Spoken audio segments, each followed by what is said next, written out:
Bismillahirrahmanirrahim. Assalamualaikum warahmatullahi wabarakatuh. Alhamdulillahirabbil alamin. Alhamdulillahilladzi arsala rasulahu bil huda wa dinil haq liyuzhirahu 'alad dini kullihi wa kafa billahi syahida. Asyhadu an la ilaha illallah wahdahu la syarikalah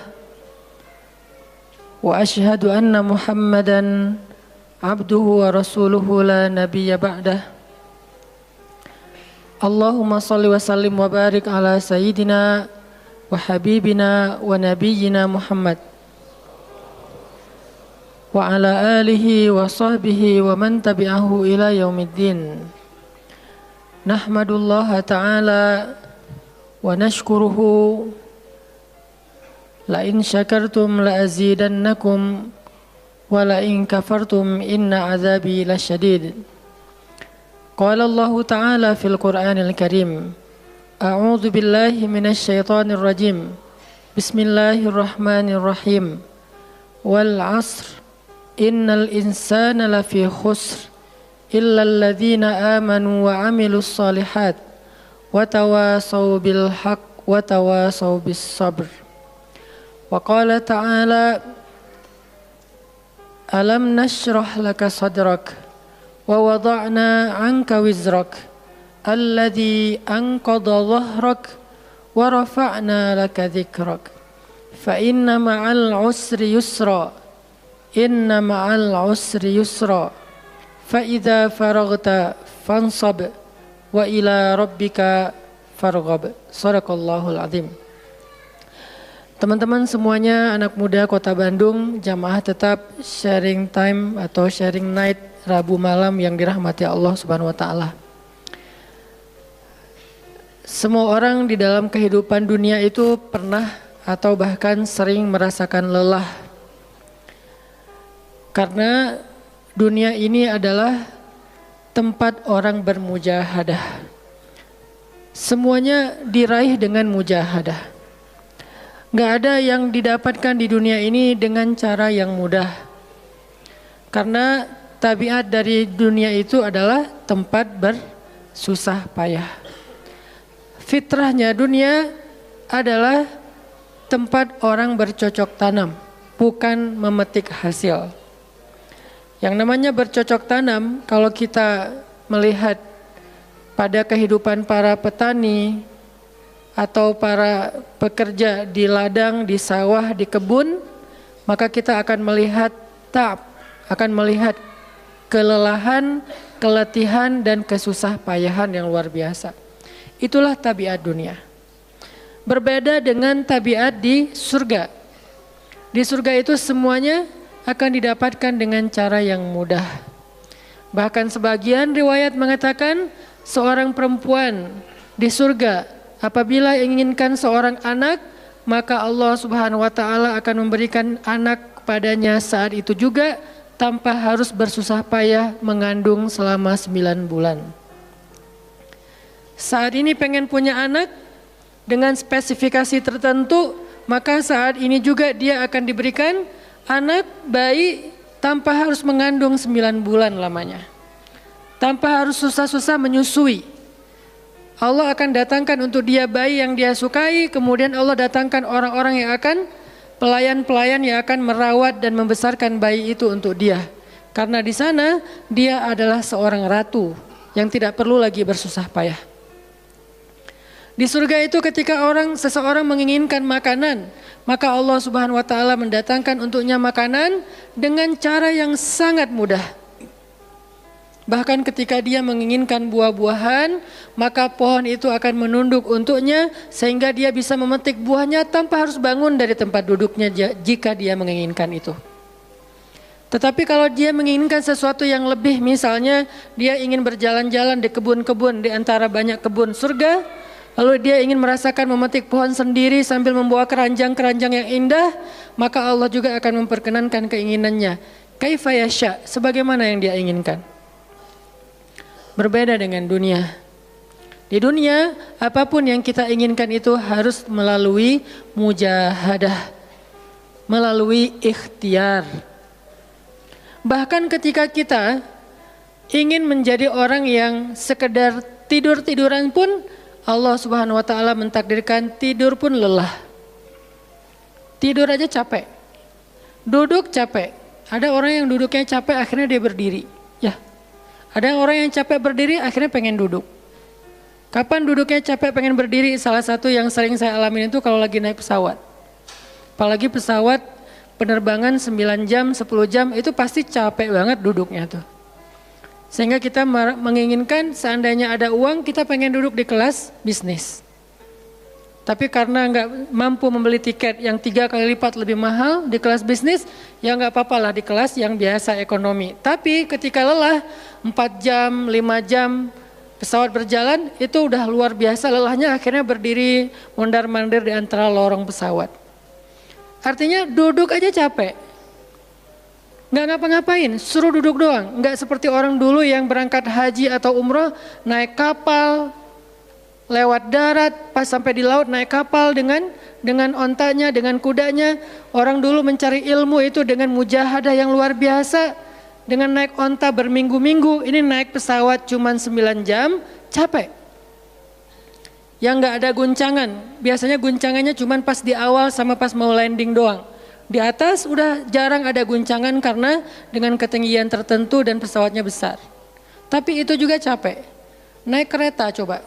Dari Jawa ke Bandung misalnya. Sebutlah dari Semarang, dari Malang, dari Surabaya naik kereta. 10 jam.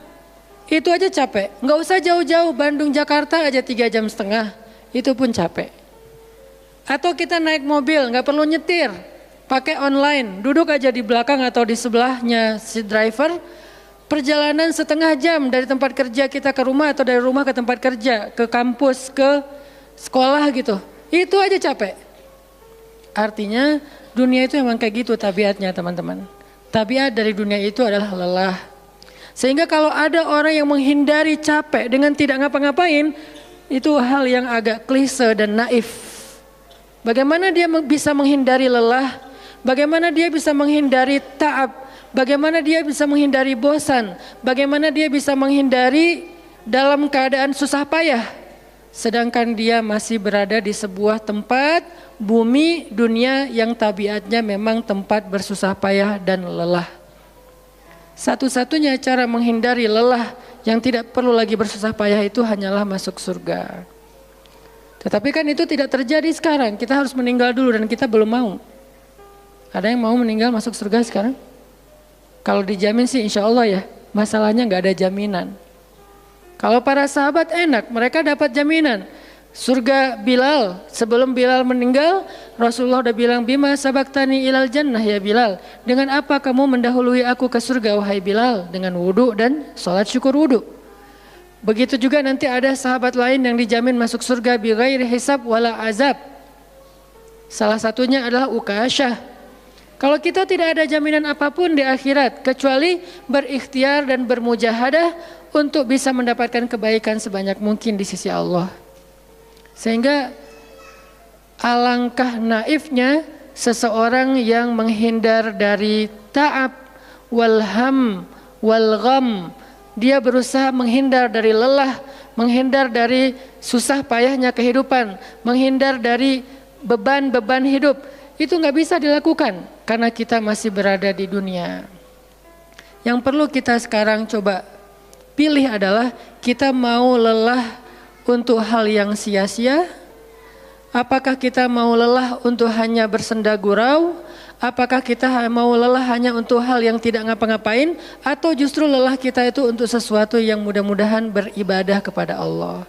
Makanya disebut dengan lelahnya menjadi lillah. Karena dua-duanya lelah.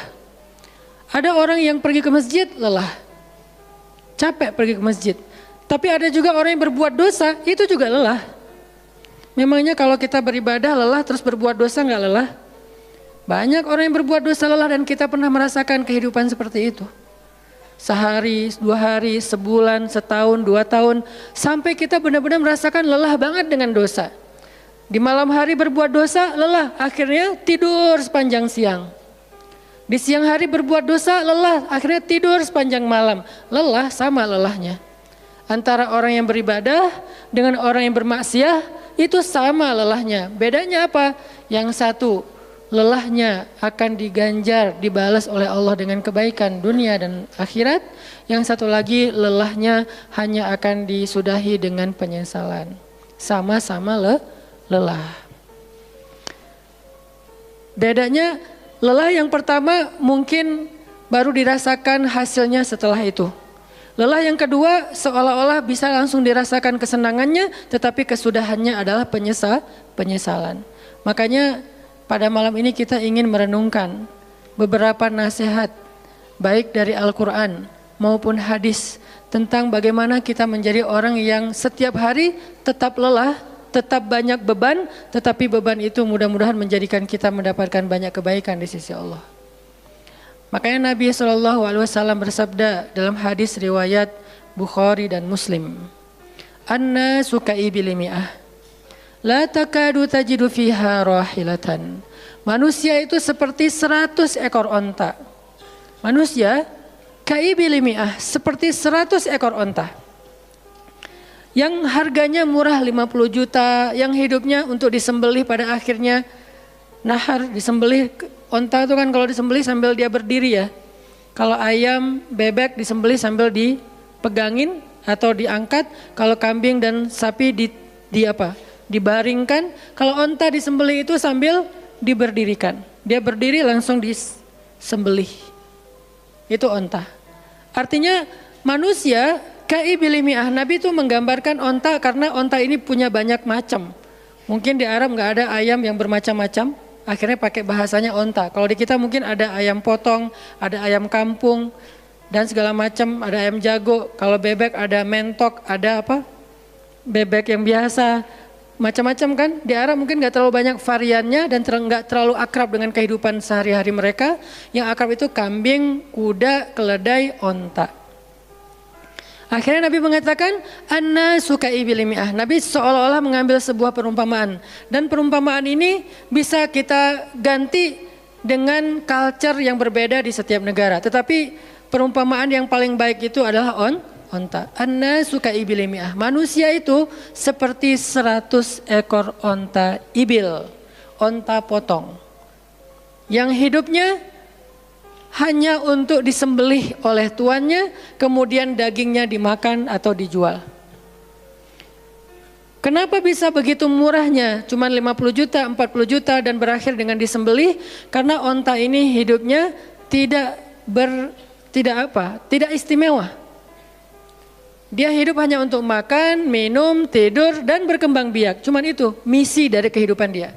Makan, minum, tidur, berkembang biak. Udah itu doang. Setiap hari kerjanya makan aja. Lihat hewan ternak ngapain? Merumput aja setiap hari.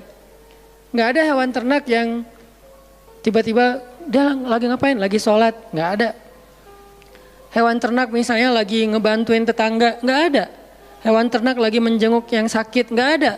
Hewan ternak yang lagi menyelesaikan hajat saudaranya? Hewan ternak yang lagi dengerin curhat? Nggak ada.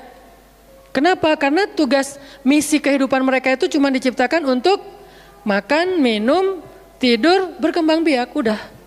Ini namanya kalau di antara onta namanya ibil. Yang hidupnya itu sesederhana itu. Nggak ada yang rumit, nggak ada yang terlalu berlebihan. Dan an-nasu, manusia secara umum mirip dengan ibil. An-nasu ka'ibili mi'ah. Jadi kalau kita bandingkan dari 100 orang itu hampir semuanya seperti ibil. Misi hidupnya itu hanya untuk dirinya. Gimana caranya biar bisa makan. Gimana caranya biar bisa istirahat dengan nyenyak, tidur. Gimana caranya biar punya keluarga, berkembang biak, punya keturunan. Dan kemudian dengan keluarganya dia punya family time. Kapan liburan, makan di rumah, jalan segala macam. Cuman itu misi dari kehidupannya. Sehingga Nabi menyebut mereka yang misi kehidupannya hanya dirinya dan keluarganya. Ka'ibili mi'ah, seperti 100 ekor onta. Kurang istimewa. Orang yang hidupnya hanya untuk dirinya dan keluarganya itu kurang istimewa. Sehingga disebut dengan ibili mi'ah, 100 ekor onta. Tapi enggak hina, tidak rendah, tidak mungkin melenceng, sesat segala macam, enggak. Dia tetap tidak haram, tidak najis. Nabi tidak mengumpamakan manusia seperti seekor anjing, seperti seekor babi, enggak. Karena itu najis, haram dan seterusnya. Onta, makhluk yang hewan yang baik, cuman tidak istimewa. Di sini tidak ada judgement. Nabi itu orangnya nggak suka menjudge. Nabi nggak mengatakan manusia ini semuanya misalnya dengan kalimat celaan, keledai, enggak.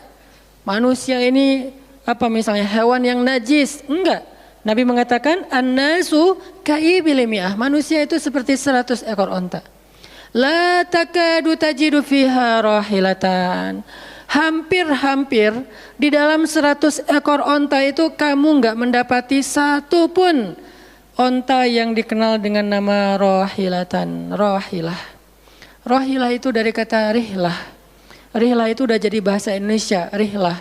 Kemudian di Inggris-Inggriskan jadi traveling, trip, segala macam. Rohilah dari kata rihlah. Apa itu rohilah?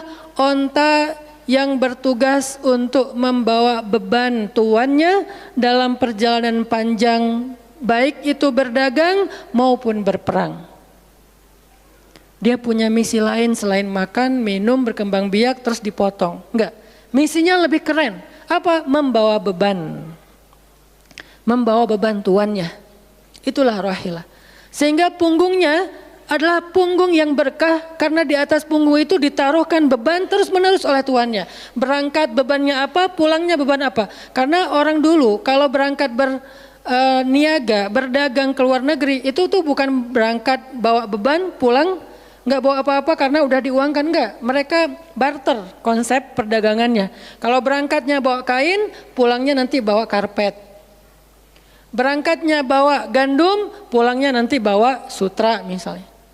Tetap aja ada beban karena mereka berangkat jual apa misalnya ke Syam, dari Mekah ke Damaskus. Nanti pulangnya dari Damaskus ke Mekah bawa lagi barang-barang Damaskus yang bisa dijual di Mekah. Pas berangkat bawa barang Mekah yang bisa dijual di Damaskus, pas pulang membawa barang Damaskus yang bisa dijual di Mekah. Li'ilafi Quraisy إلافهم رحلة الشتاء والصيف. Rihlah syita'i wassaif. Mereka melakukan rihlah pada musim dingin dan musim panas. Itulah ilafu Quraisy, kebiasaan orang-orang Quraisy. Ilafu Quraisy, kebiasaan tradisi orang Quraisy. Apa tradisinya? Berdagang di musim dingin dan di musim panas. Barang dagangannya beda-beda. Kalau musim dingin yang dibawa itu bahan-bahan jaket. Bahan-bahan untuk menghangatkan tubuh. Bahan-bahan yang kalaupun dia bawa makanan yang biasa dimakan di musim dingin yang menghangatkan tubuh. Kayak misalnya jenis bubur di Arab itu ada namanya adas. Dan itu disebutkan di dalam Al-Quran, di Al-Baqarah. Wa adasiha wa basaliha, ada adas, ada bawang. Adas itu salah satu makanan kesukaan orang Arab di musim dingin. Karena kalau makan adas kayak bubur gitu, dia badannya menjadi hangat. Jadi kayak menghangatkan tubuh gitu. Artinya syita'i was-saif, di musim dingin dan di musim panas, dua-duanya ada barang yang didagangkan. Dan itu adalah ilafu Quraisy, kebiasaan tradisi orang-orang Quraisy. Rihlah. Siapa yang akan dibawa rihlah? Apa yang akan membawa barang dagangan mereka ketika rihlah? Namanya onta rohilah. Onta yang mengangkut beban barang tuannya. Rohilatan. Sehingga onta ini adalah onta yang lebih kuat fisiknya. Onta ini onta yang lebih tangguh perjalanan walaupun mengalami badai. Onta ini onta yang lebih kuat ingatannya sehingga dia menghafal jalan yang dilaluinya. Walaupun terjadi badai dia nggak tersesat. Jarang onta rahilah tersesat. Biasanya yang tersesat itu ibil. Ibil kalau ditaruh di tengah padang pasir, terjadi badai, terus bekas jalannya ketutup dengan pasir, dia bingung. Itu ibil. Sehingga kalau kita baca cerita-cerita tentang orang yang tersesat di padang pasir, rata-rata istilahnya kalau enggak jamal ya ibil. Kalaupun ada onta rahilah yang tersesat berarti badainya parah banget. Kalau ada hadis onta rohilah tersesat berarti badainya parah banget. Artinya rohilah ini ingatannya kuat. Dia kalau lewat satu jalan, setahun kemudian lewat lagi dia masih hafal. Itu rohilatan. Dalam teknologi sekarang kita nyebutnya dengan map. Ada banyak platform aplikasi map digital yang membuat kita bisa menghafal jalan. Dan diupdate terus, jalan ini sekarang macet segala macam. Rohilatan punya kemampuan membaca jalan walaupun mungkin berbeda dengan teknologi sekarang. Itu namanya rohilatan. Ini kata Nabi, la takadu tajidu fiha rohilatan.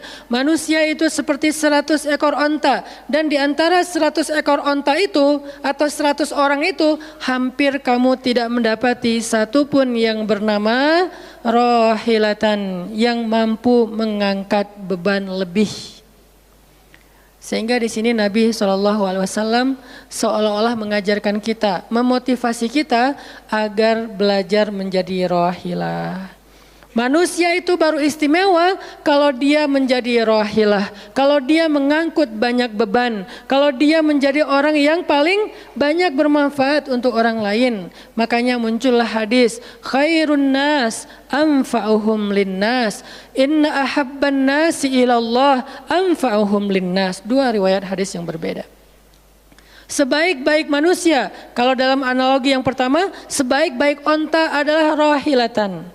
Bukan ibil, bukan nakoh, bukan jamal. Sebaik-baik onta rohilatan. Kenapa kok rohilatan? Karena dia yang paling bermanfaat. Soalnya dia yang paling banyak mengangkut beban.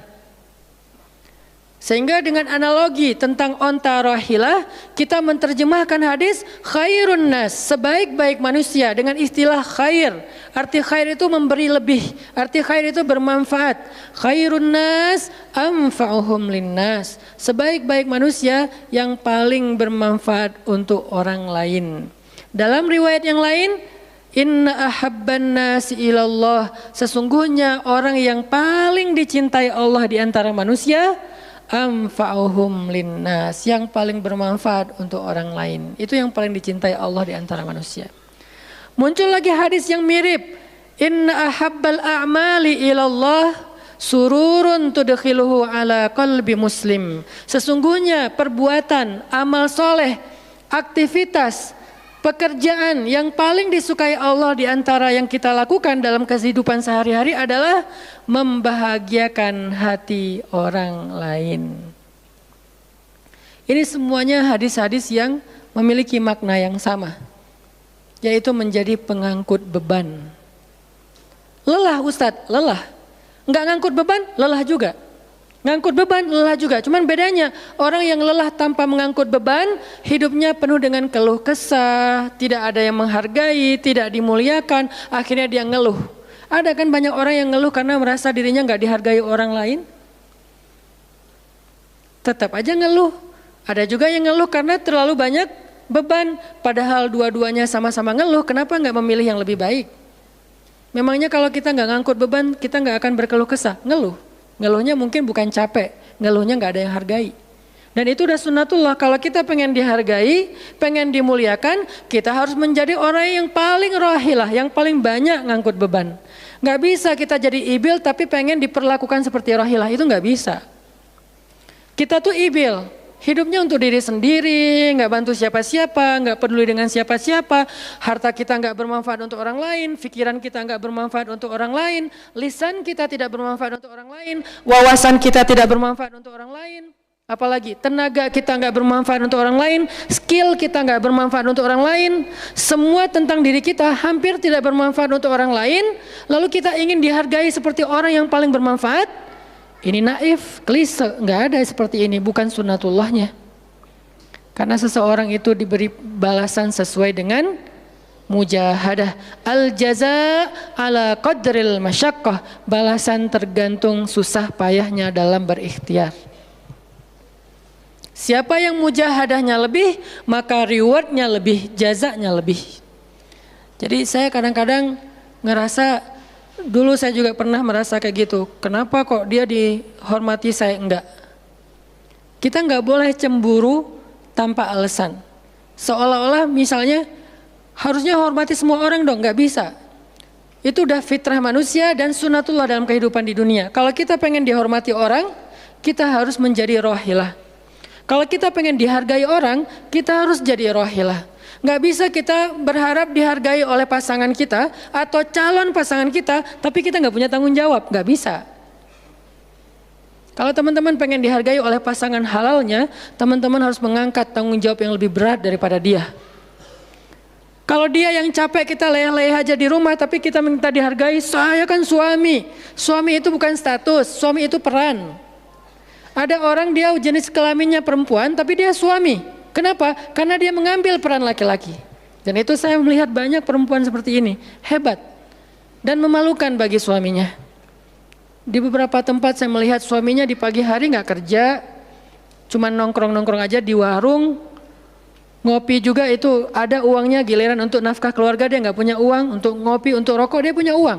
Untuk anaknya nunggak sekolahnya, untuk anaknya makanannya seadanya. Sehingga karena ini udah berjalan bertahun-tahun, akhirnya istrinya udah nggak sanggup lagi berharap kepada dia, minta cerai juga nggak dicerai-ceraikan, akhirnya istrinya ikhtiar sendiri. Istrinya jadi pembantu rumah tangga, istrinya jadi kerja ke luar negeri.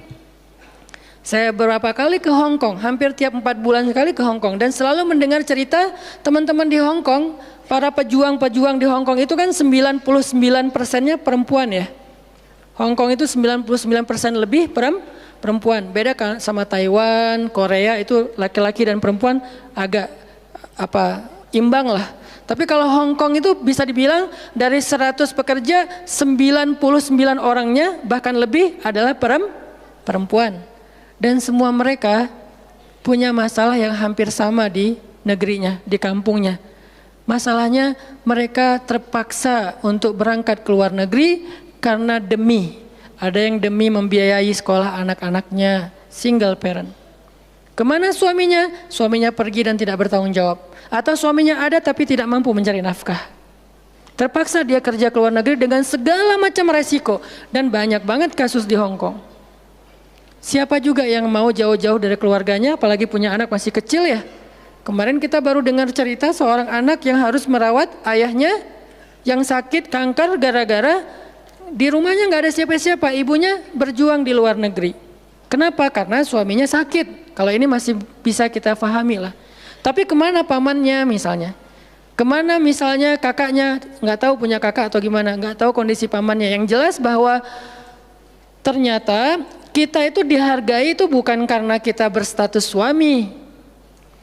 Kita dihargai karena kita berperan sebagai suami, bukan berstatus sebagai suami. Kalau suami pengen dihargai, ambillah peran suami. Laki-laki pengen dihargai, ambillah peran laki-laki. Apa peran laki-laki? Tanggung jawab. Ambil sebanyak mungkin. Kalau kita udah menikah, tanggung jawab kita itu kalau mau lebih, jangan cuma istri. Ambil keluarga istri untuk kita ambil tanggung jawabnya.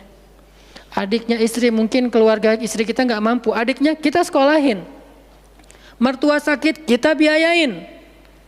Nanti siapa lagi? Keluarga besarnya ada masalah kita biayain, kita hutangin. Kalau misalnya kita nggak sanggup memberikan hadiah atau sedekah, ambil amanah, tanggung jawab itu ambil semampu kita. Itulah contoh Rasulullah SAW. Makanya Nabi ketika sudah menikah dengan Khadijah, yang tinggal di rumah Nabi itu bukan cuma anak kandung beliau. Ada anak angkatnya Zaid bin Harithah. Ada sepupunya Ali bin Abi Thalib.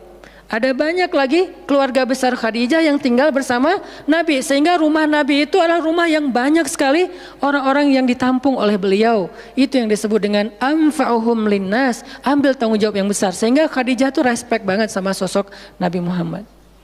Bahkan sebelum Nabi dapat wahyu, sehingga gak disebut Nabi, respect sama sosok seorang Muhammad. Apalagi setelah beliau dapat wahyu, beban beliau bukan lagi keluarganya sekarang, beban beliau adalah umatnya.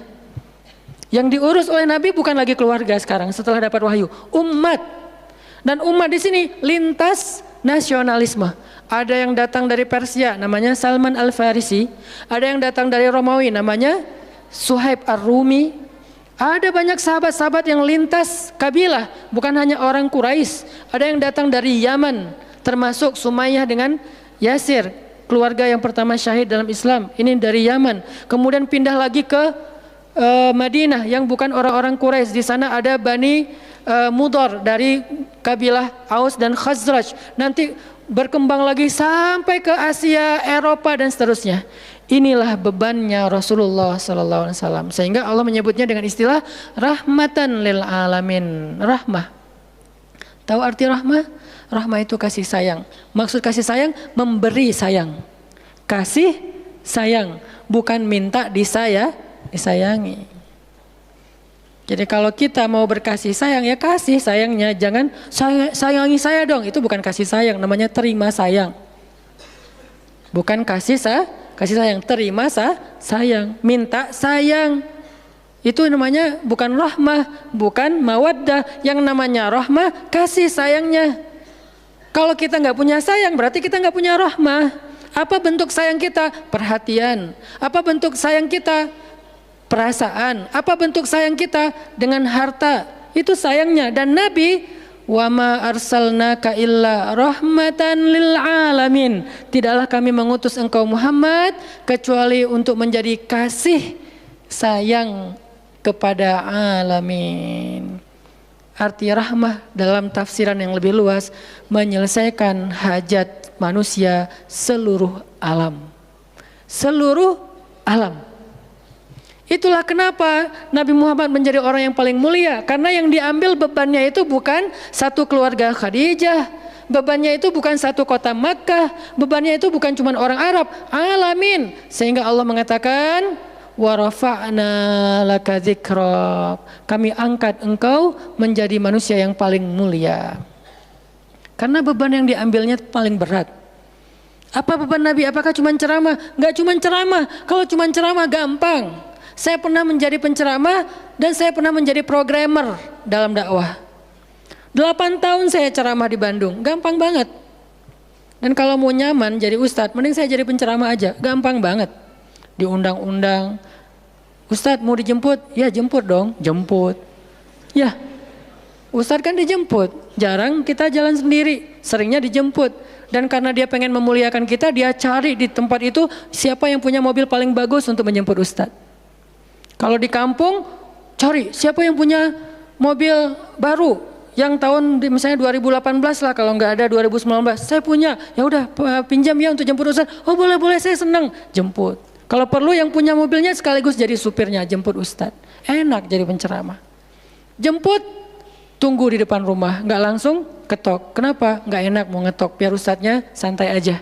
Ustadznya keluar dibukain pintu. Terserah mau duduk di depan, duduk di tengah. Kalau ustadznya duduk di tengah, nggak ada yang di sebelahnya, kosong.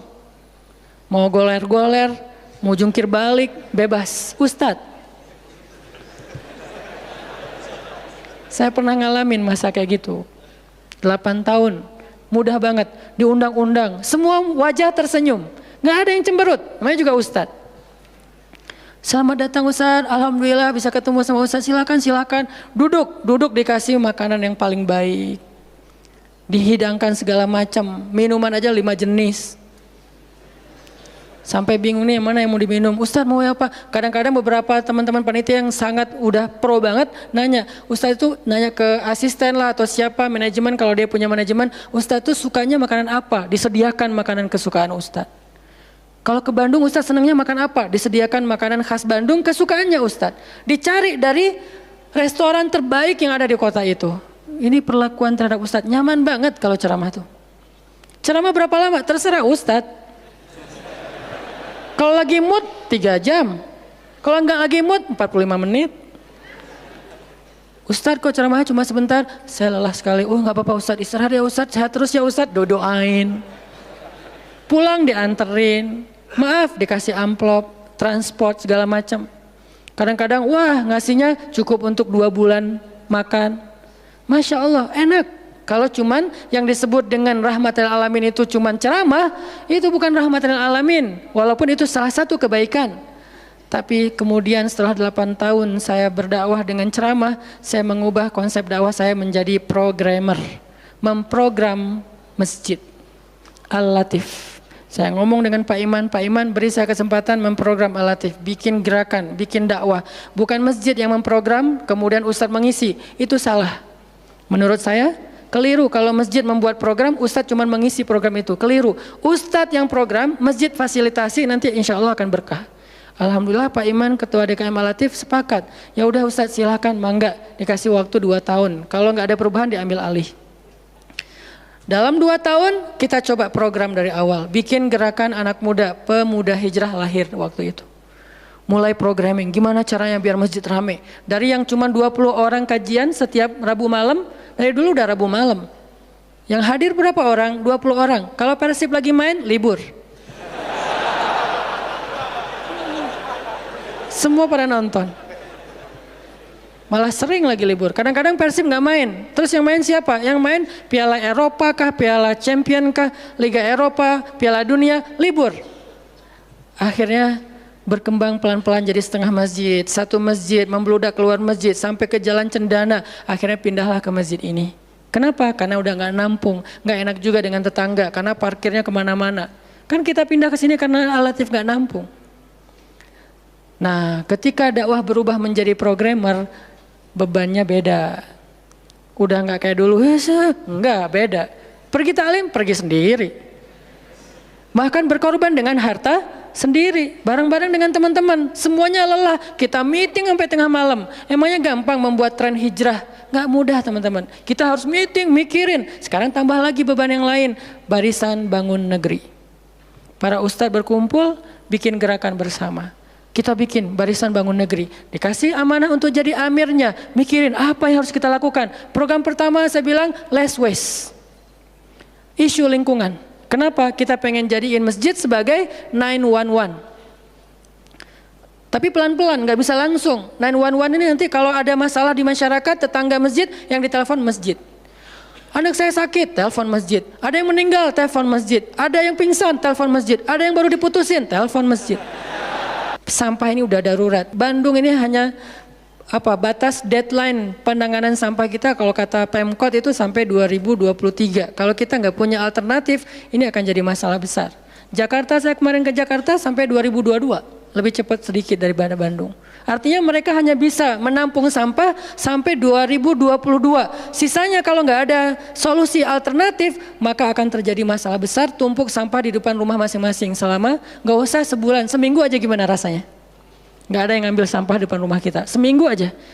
Petugas sampah nggak ngambil sampah di depan kos-kosan, di depan rumah.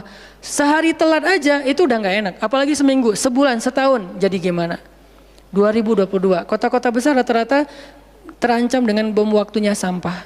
Kita angkat less waste supaya masjid menjadi salah satu media komunikasi antara Pemprov, Pemkot, pemerintah kepada publik. Kenapa? Soalnya trust publik kepada masjid itu bagus. RT RW bikin program pungut sampah kayak edukasi dan campaign tentang sampah, yang datang sedikit. Kalau RT RW bikin program, hari Minggu yuk kita bikin gerakan pungut sampah, sedikit yang datang. Tapi masjid bikin taklim, yang datang ribuan, apalagi 2-3 tahun terakhir, alhamdulillah luar biasa. Sehingga masjid punya potensi untuk mengkomunikasikan masalah ini kepada publik. Saya ajaklah teman-teman, yuk kita bikin isu sampah dimulai dari masjid. Jalan 2, Bandung, Bintaro udah jalan. Next mau kita jalankan di Jogja, di Malang, dan di Pontianak. Seluruh masjid di Indonesia. Programming, mikir, harus ketemu dengan beberapa orang, dan habis waktu saya dalam beberapa tahun terakhir bukan untuk dakwah tablik, makanya udah jarang ceramah. Teman-teman kalau ngelihat ceramah anak Taki di Bandung cuma sekali seminggu, itu juga kalau nggak libur ya. Kajian Rabu malam. Ustaz Hanan selain Rabu malam ngapain sih? Ustaz kosong nggak? Kosong, saya bilang. Kenapa nggak mau ngisi jadwal? Kosong dari taklim tapi nggak kosong dari aktivitas. Sehari meeting bisa 5 kali. Dulu saya pernah yang kalau bahasa teman-teman tuh ngeprank jamaah, bukan ngeprank sebetulnya. Katanya Ustaz nggak datang, tiba-tiba datang kan? Itu tuh meeting 5 kali sehari, dari pagi, siang, sore, menjelang maghrib, baru beres isya. Meeting dengan siapa aja Ustaz? Banyak hal yang harus kita bereskan untuk bisa memunculkan satu program kecil. Akhirnya beres isya, saya bilang masih ada jamaah enggak? Sebagian udah pulang Ustaz, tapi yang lain masih pada nunggu, kasihan. Ya udah saya jalan aja ke sini naik motor, sampai di sini isya baru ngisi kajian. Artinya ternyata bebannya beda. Tapi rohilatan, Itu yang disebut dengan dakwahnya Nabi. Saya baru mengambil sebagian kecil dari banyak varian dari dan instrumen dakwah Nabi, itu cuma sebagian kecil. Memprogram, baru masjid. Nabi itu alamin loh. Gimana mengubah kota Mekah yang dulunya kemusyrikan merajalela, perzinahan merajalela, kemudian anak perempuan dibunuh karena dianggap membawa sial, riba luar biasa, banyak yang dibunuh gara-gara gak mampu membayar hutang, dan perbudakan, dan banyak lagi masalah sosial. Bukan hanya masalah akidah dan ibadah. Akidah dan ibadah itu adalah inti masalahnya, kemudian merembet ke masalah sosial, biasanya kayak gitu. Kalau akidahnya melenceng, biasanya sosialnya rusak. Walaupun gak selalu kayak gitu juga sih. Karena ada di beberapa negara yang akidahnya mereka syirik, tapi sosialnya bagus. Walaupun ada problem sosial lain yang mungkin gak perlu dibahas di sini.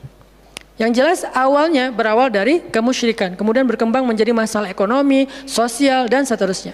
Nabi menyelesaikan masalah kota Mekah. Gimana caranya? Mekah yang tadinya kota yang jahiliyah menjadi kota Islamiyah, kota yang Rabbaniyah, kota yang penuh dengan kebaikan. Madinah yang tadinya kota yang penuh dengan sampah, Yathrib berubah menjadi kota Munawwarah. Sekarang udah nyampah lagi. Di zaman Nabi itu benar-benar Madinah Munawwarah. Sekarang mungkin nggak sebagus di zaman Nabi, cuman bangunannya doang yang megah, tapi secara lingkungan, secara sosial nggak sebaik zaman dulu lah. Kalau bangunan itu kan bukan indikasi peradaban ya. Karena kita pernah mengalami masa peradaban Islam yang keren, nggak ada tuh bangunan pencakar langit seperti Dubai. Kita di Dubai bangunan pencakar langit, tetapi secara peradaban ada masalah di Dubai, terutama masalah sosial. Di Arab Saudi masalah lingkungannya luar biasa, salah satu penghasil sampah 10 besar di dunia.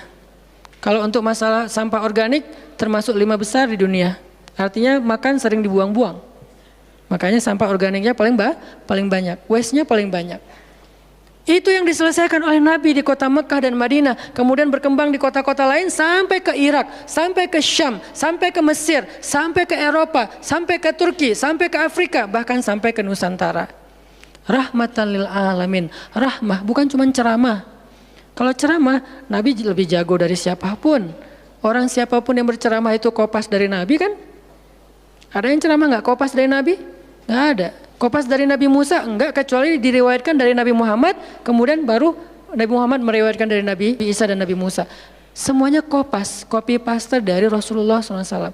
Artinya kalau mau ceramah, bahan Nabi itu banyak banget. Dan kalau Nabi mau ceramah, yang ngundang pasti banyak banget. Jadilah Nabi dai sejuta umat. Capek pasti setiap hari 5 kajian. Nabi lagi di mana? Lagi di Syam. Sampai 2 tahun ke depan jadwal ceramah penuh. Kalau Nabi mau kayak gitu. Tapi ternyata Nabi bukan cuma ceramah, memprogram umat. Ada yang masalah datang ke Nabi, ya Rasulullah, saya diceraikan oleh suami saya dengan bahasa kamu bagi saya seperti ibu saya, zihar. Nabi bingung nih, gimana nih zihar? Kok suaminya gitu banget sih sama dia? Ya udah, berarti kamu sudah diceraikan oleh suamimu. Sabar ya, dinasihati, disabar-sabarin sama Nabi. Dia pulang turun ayat surat Al-Mujadalah tentang bab zihar. Ada lagi yang datang rame. Dia yang salah, saya yang salah, dia yang salah. Akhirnya didamaikan sama Nabi. Nabi mau takbir nih, pergi ke masjid mau sholat berjamaah. Mau takbir, ya Rasulullah, di Bani Salamah ada masalah, mereka hampir berperang. Nggak jadi takbir, pergi ke Bani Salamah menyelesaikan hajat mereka. Datang-datang jamaah udah sholat, Nabi sholat yang jamaah yang kedua. Artinya rahmah, ngambil beban umat. Belum lagi nanti beban umat yang tertindas di antara Bani Israel, di luar negeri, di Yaman, di Syam. Yang Nabi mengutus para sahabat untuk menyelesaikan hajat-hajat mereka. Makanya Nabi mengatakan, siapa yang datang kepada saudaranya untuk menghilangkan masalahnya, maka Allah akan menghilangkan masalah orang ini nanti di akhirat. Makanya beban Nabi itu berat banget teman-teman. Kalau kita baca sirah Nabi, luar biasa. Nabi itu lelah banget. Sampai para sahabat meriwayatkan Nabi itu dulu sebelum dapat wahyu, beliau seger gitu. Setelah dapat wahyu tetap ganteng, tetap keren karena memang aslinya udah dari sononya keren ya. Cuman udah ada guratan lelahnya tuh terasa di wajah beliau. Lelah banget. Sampai Nabi itu pernah sampai Allah bilang gini, "Fala'allaka bakhi'un nafsaka 'ala atharihim." Hampir saja engkau mencelakai dirimu gara-gara mereka. Mas, apa maksudnya? Kok Kok Nabi hampir mencelakai dirinya gara-gara mereka, itu maksudnya apa? Saking terbebannya Nabi dengan kondisi umat, hampir-hampir Nabi itu sakit keras, hampir-hampir Nabi itu binasa, celaka, meninggal demi mikirin nasib umat. Kayak gitu banget coba. Itu namanya rohilatan. Kita belum sanggup untuk memikul beban umat sedunia. Makanya minimal kalau kita nggak ngambil beban umat sedunia dengan tangan kita, minimal dengan pikiran kita aja. Kita mikir nggak sih nasib Palestina? Atau kita masih nganggap bahwa itu beda negara? Kalau beda negara oke. Apakah kita memikirkan mereka karena kemanusiaan? Masa kita mau bilang mereka bukan manusia? Kan sama-sama manusia. Harusnya kita merasakan apa yang dia rasakan karena kita sama-sama manusia, punya perasaan yang sama. Kalau kehilangan akan sedih, kalau melihat kezoliman juga nggak akan kuat, kalau dizolimi juga akan sakit. Kita mikir nggak tentang Palestina? Kita mikir nggak nasib Suriah? Kita mikir nggak nasib Rohingya? Kita mikir nggak nasib Yaman? Apakah gara-gara kita mikir tentang mereka lantas kita jadi radikal dan teroris? Sejak kapan kita memikirkan nasib orang yang tertindas tiba-tiba jadi radikal? Apakah orang yang tidak memikirkan orang lain hanya dirinya sendiri berarti orang yang baik? Justru makin banyak kita mikirin nasib mereka, kita makin rohilatan walaupun belum sanggup menyelesaikan hajat mereka, mikir doang. Dengan kita lihat postingan yang terakhir di Idlib, bagaimana anak bayi kehilangan kakinya gara-gara kena bom dari tentara Rusia. Kita belum sanggup ngasih solusi sebagai pribadi maupun sebagai bangsa, belum sanggup. Pertama jaraknya jauh, kedua memang kita juga belum punya kemampuan untuk itu. Tapi kita berharap suatu saat Indonesia ini harus sanggup menyelesaikan masalah dunia. Kenapa? Kita ini punya potensi peradaban, bangsa yang besar. Masa kita mau jadi kerdil terus ngikutin bangsa lain? Kita ini bangsa besar, umat Islam terbesar di dunia. Dan orang Indonesia itu pinter-pinter, profesornya banyak, saintisnya banyak, orang kayanya banyak, keren Indonesia nih. Kenapa Indonesia yang keren kayak gini cuma ngurus diri sendiri aja nggak bisa? Harusnya ngurus dunia bukan ngurus diri sendiri. Itulah Islam yang sebenarnya. Kita ngurus Rohingya, gimana caranya Rohingya punya tempat tinggal?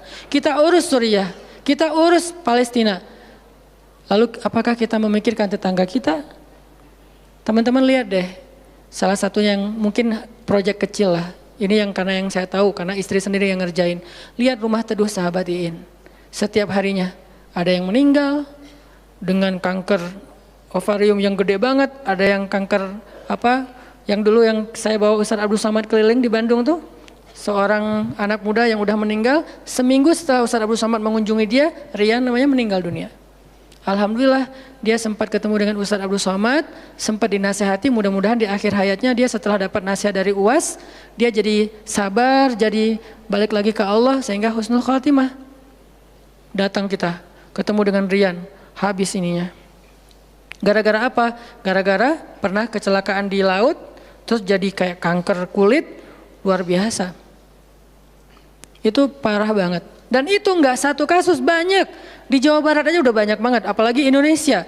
Apakah kita mau mengambil beban itu? Atau kita bahkan melihat juga nggak mau, karena ngerasa nggak kuat, nggak berani. Terus kapan kita kuatnya? Kalau kita nggak kuat, namanya bukan rohilah. Yang namanya rohilah itu harus kuat. Dikuat-kuatin kalaupun nggak kuat. Sudah seberat apa beban yang kita ambil selain, dan itu nggak bisa di apa ya bahasanya, diambil sebagian dibuang sebagian yang lain, enggak. Minimal kalau yang di dekat kita mengambil bebannya sampai menyelesaikan hajatnya dengan harta, mungkin dengan skill, dengan network, dengan minimal dengan sosial media kita repost, ya ada yang bisa bantu ini enggak. Kalau yang di luar negeri karena kita nggak sanggup menyelesaikan, minimal dengan pikiran dan doa, kasihan ya mereka, doain terus karena doa kita itu ngaruh. Jangan berpikir mendoakan mereka itu nggak ngaruh itu. Mempercepat datangnya pertolongan Allah. Minimal dengan doa kita, Allah kuatkan hati mereka. Minimal.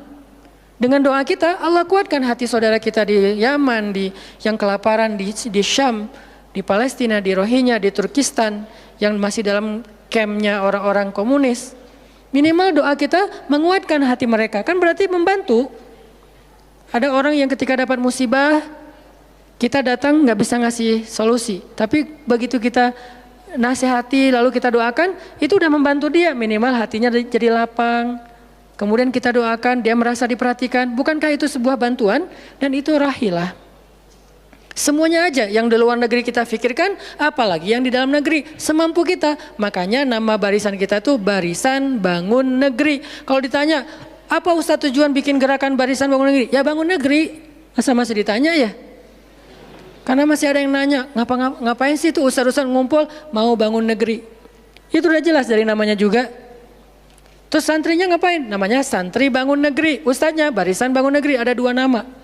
Para guru, saya pelan-pelan pengen ngumpulin para guru-guru yang seleting. Supaya kita barengan, ngumpulin pelan-pelan. Namanya Barisan Bangun Negeri. Nanti teman-teman yang ngikutin para guru, para santri, namanya Santri Bangun Negeri. Jadi kalau ditanya mau ngapain, mau bangun negeri. Programnya apa? Pertama, program isu lingkungan. Nanti naik lagi isu sosial, naik lagi isu healthcare, kemanusiaan, kesehatan, dan seterusnya.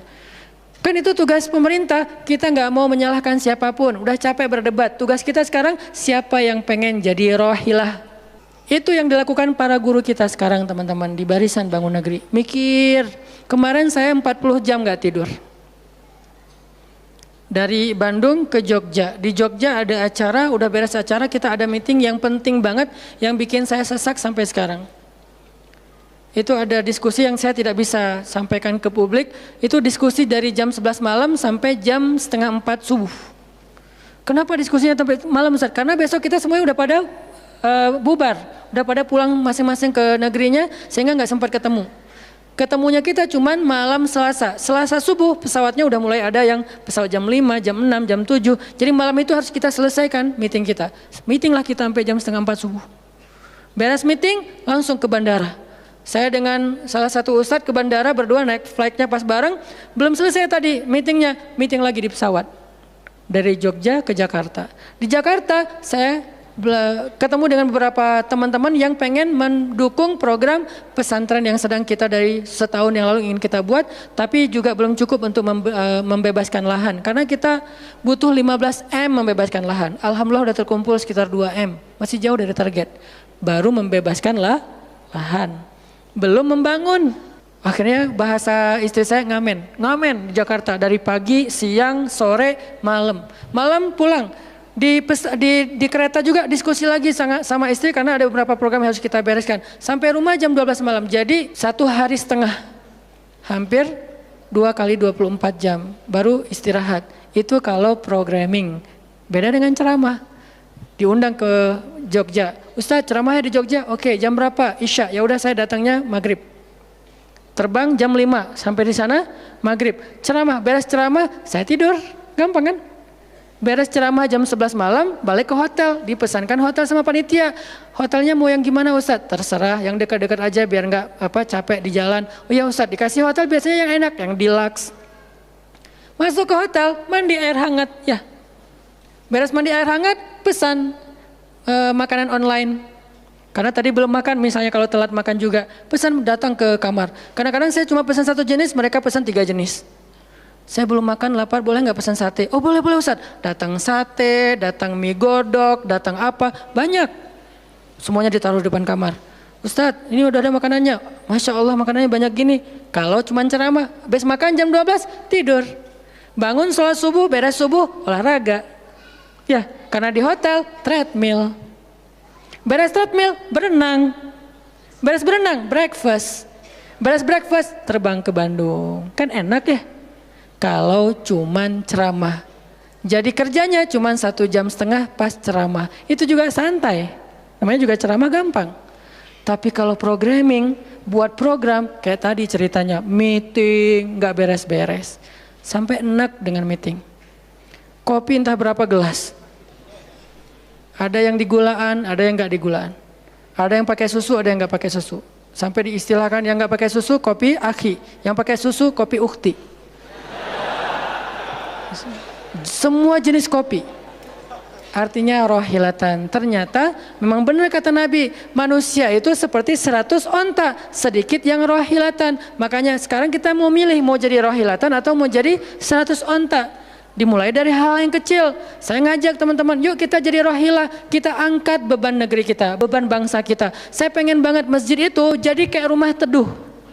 Sekarang yang menjalankan pasien kanker kurang mampu se-Jawa Barat, salah satunya rumah teduh itu.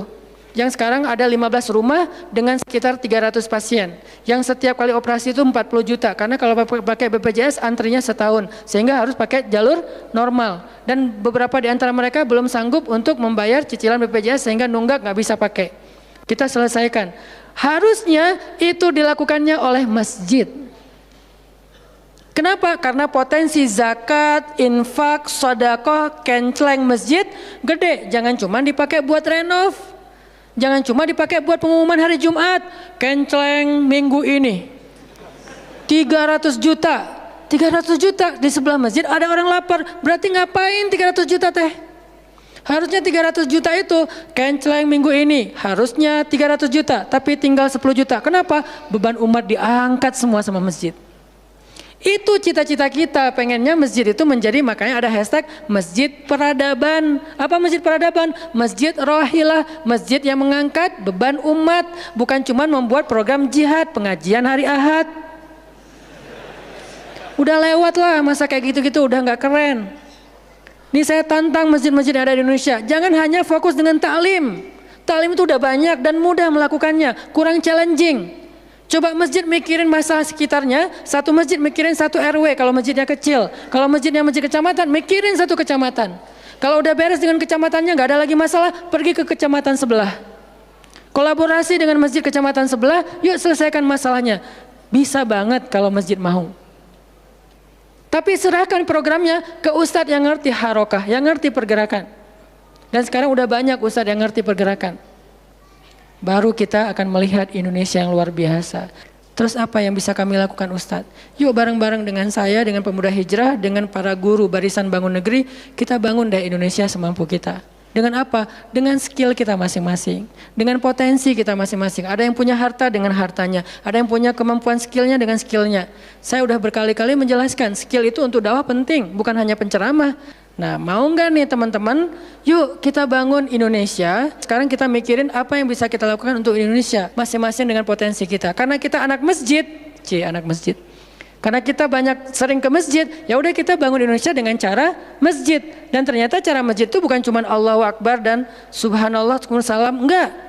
Yang dibicarain di masjid itu bukan cuma juz-juz Al-Quran, tapi masalah umat. Karena Nabi membicarakan masalah umat itu di Masjid Nabawi.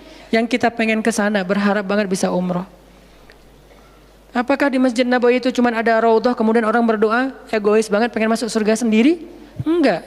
Di raudhah itu Nabi dengan Jibril bicara tentang umat. Gimana caranya umat ini selesai masalah mereka. Sampai ke penjuru dunia. Yang terjajah dibebaskan dari penjajahan, yang terzolimi dibebaskan dari kezoliman. Itu namanya rahilah. Saya yakin di sini banyak potensi dan skill yang keren-keren. Coba berikan skillnya untuk dakwah, dedikasikan skillnya untuk agama. Yang kalau kita dedikasikan untuk agama, insya Allah untuk bangsa dan negara udah pasti. Karena agama kita itu bukan agama ritual. Agama kita ini adalah agama kehidupan. Sehingga yang ada di dalamnya bukan cuma bab sholat, tetapi juga bab orang sakit. Dan kita tahu banyak hadis tentang itu, bab lingkungan, dan kita mulai tahu hadis-hadis tentang itu. Yuk kita dedikasikan skill kita, potensi kita, harta kita untuk agama Allah, kita angkat beban umat bareng-bareng. Karena kalau saya ngangkat sendiri, saya paling-paling ngangkat sanggupnya itu 100 kilo, itu juga udah ngos-ngosan. Tapi kalau kita ngangkat bareng-bareng, bisa bertonton beban umat kita angkat. Mudah-mudahan dari kajian mager ini, mudah-mudahan kelak kita bisa menjadi orang yang mudah bergerak, sanggup bergerak, dan geraknya bersama-sama.